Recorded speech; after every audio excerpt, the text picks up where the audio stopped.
Howdy folks, Greyhawk 4x4 coming at you again, your resident vintage gamer. Today we're going to talk about a couple of gaming news topics. Number one, we're going to talk about Mr. John Smedley stepping down from Daybreak Games, which was formerly Sony Online Entertainment. Number two, we're going to talk about the movie Pixels. I have not seen it yet, but we're going to go into what I've heard about from all the reviews and all that, and what I feel about all that. And then number three, for those that are following the fight between San Diego Comic-Con and Salt Lake Comic-Con, there is big news afoot. So we will cover all those topics, and if you're ready, let's go.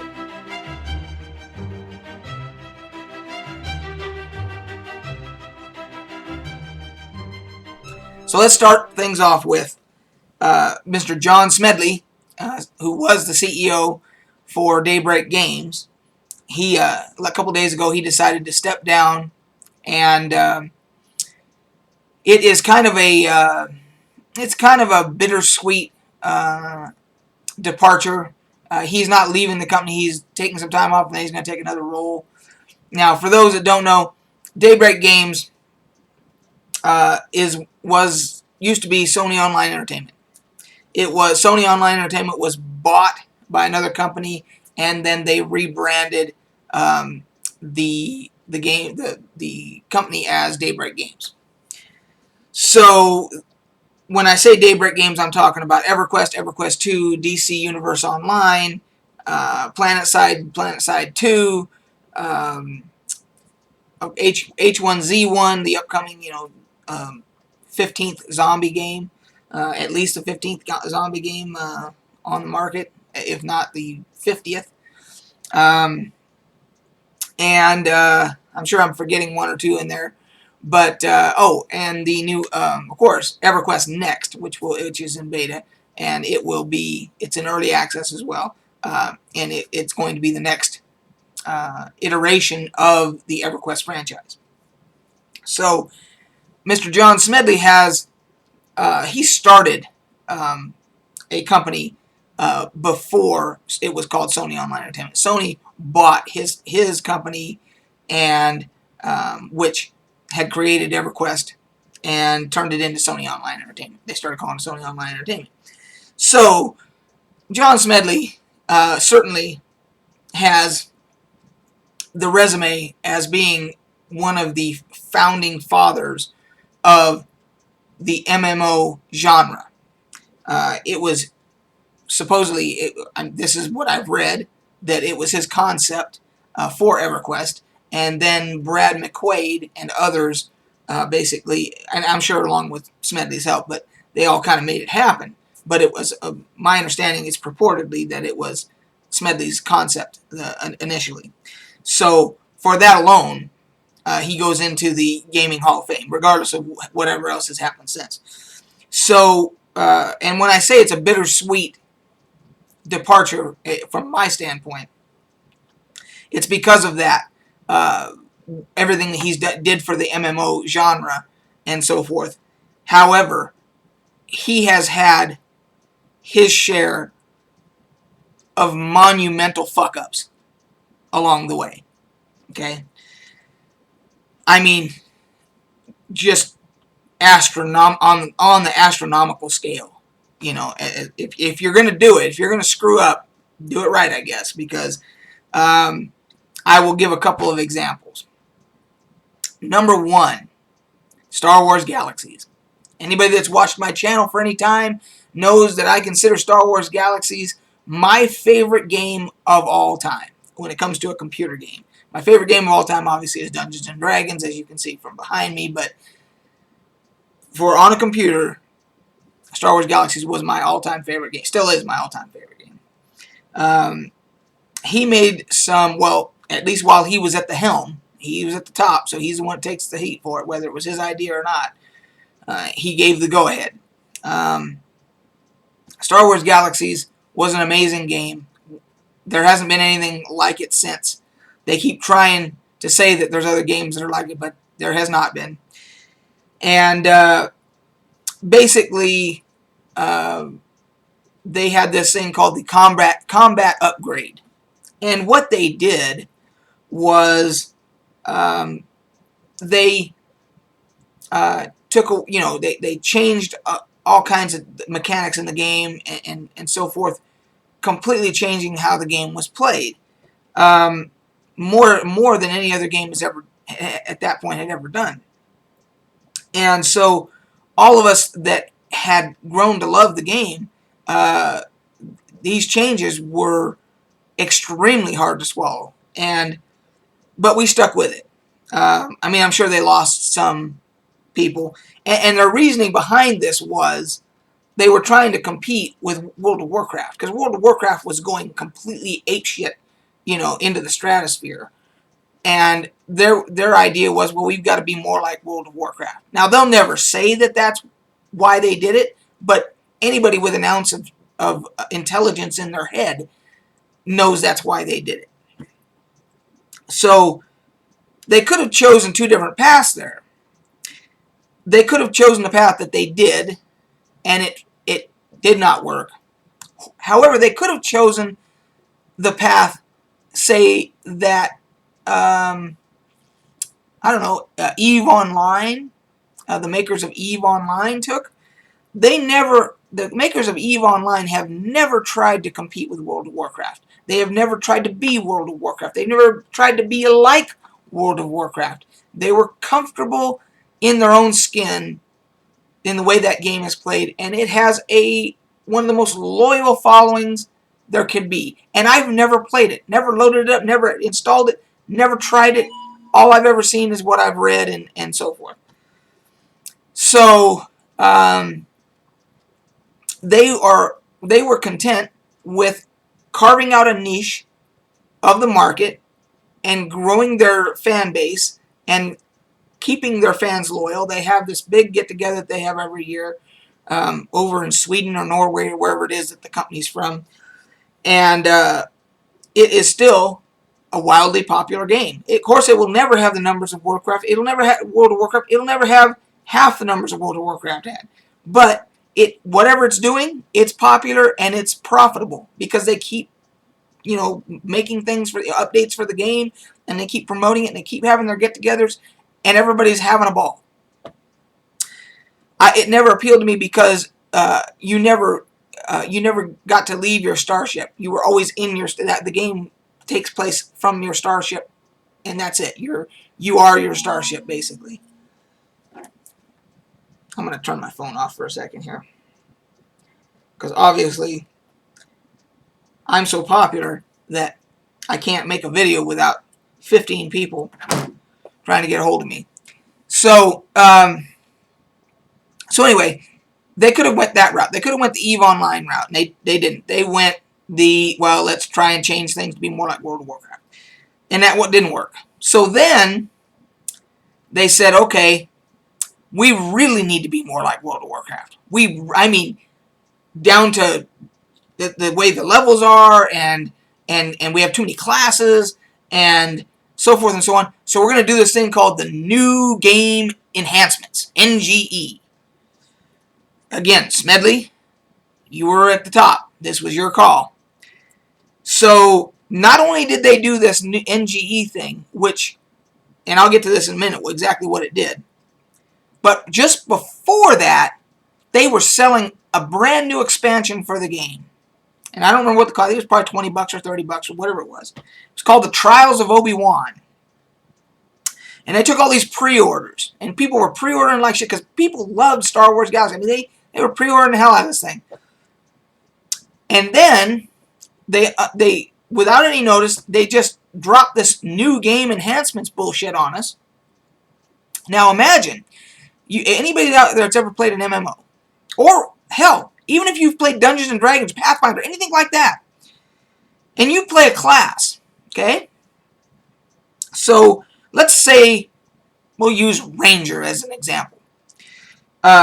You show up to your D&D game, at your weekly D&D game, and the DM says, I have been thinking, and now let's say you've got an 8th level Ranger. You've been playing this sumbitch for 3 years, whatever it is, however long it took you to get 8th level or 8th, whatever. And the DM just says out of the blue, and say there's somebody else in the group too that has a, I don't know, we'll say a druid. And the DM says to both of you, well, you two, I've been giving it a lot of thought, and I don't like Ranger and Druid, so I got rid of those classes. You guys are going to have to re-roll as some other class. Here's a list.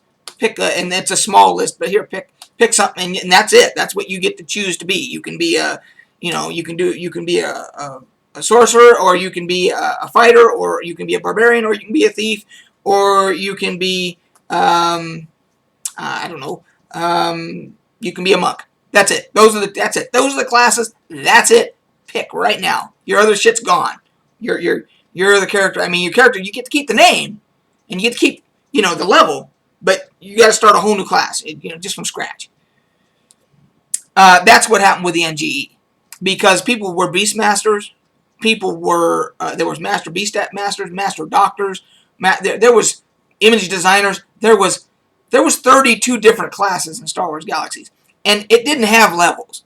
You had skill points that you put into different things, and you could become a master. If you put enough skill, you could be a master in that class or whatever. Or you could mix and match. You could be a master. If you had enough skill points to spread it across, you could be a master doctor, master creature handler.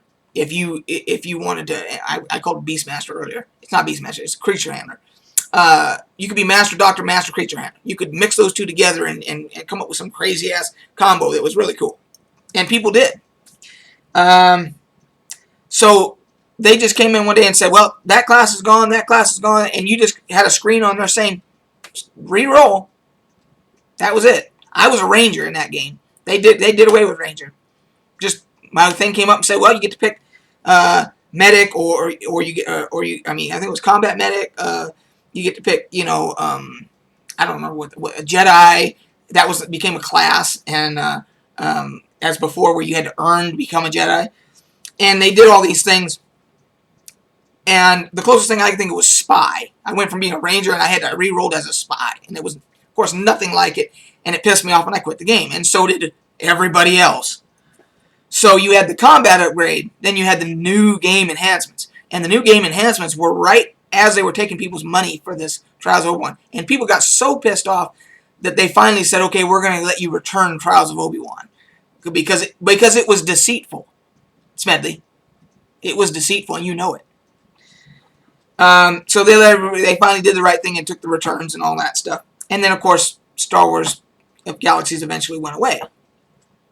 That's just one of his mismanagements. Another one that comes to mind is Vanguard's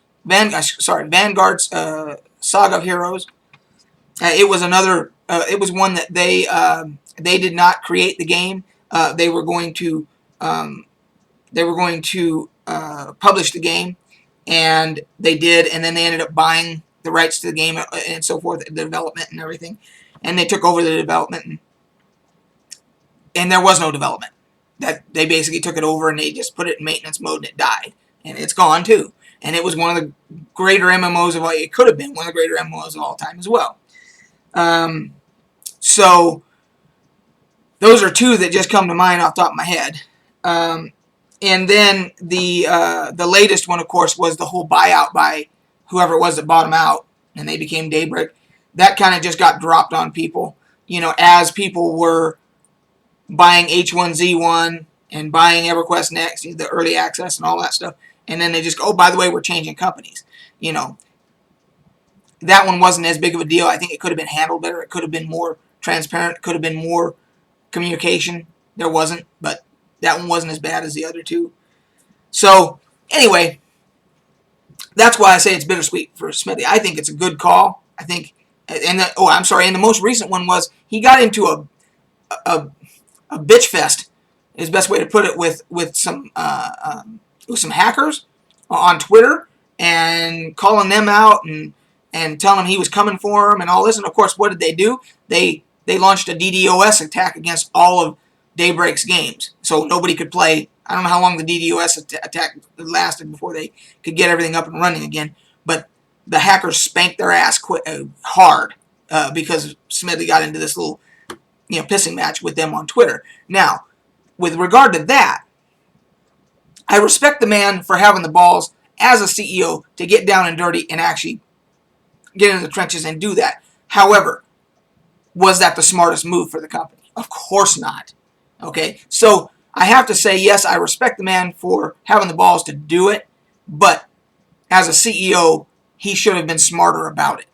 He's got a legal team. He's got all these other people to do all the. He's got buffers in there between him and everything else, and it ended up costing, these people that play all their games and pay the money to play their games. That DDoS attack had them down for who knows how long, and it could have been handled better. So that's why I think at this point it's probably a good idea that he steps down, and so on, and lets other people take the reins. He'll come out fine. At the other end, he'll be fine. Thank you for everything that you did give us, Mr. Smedley. But there was good and there was bad, and you know it as well as I do. So anyway, that's enough about Smedley. I had to get on a little mini rant there. I'm going to make this quick because we're already heading towards 16 minutes. So, Pixels.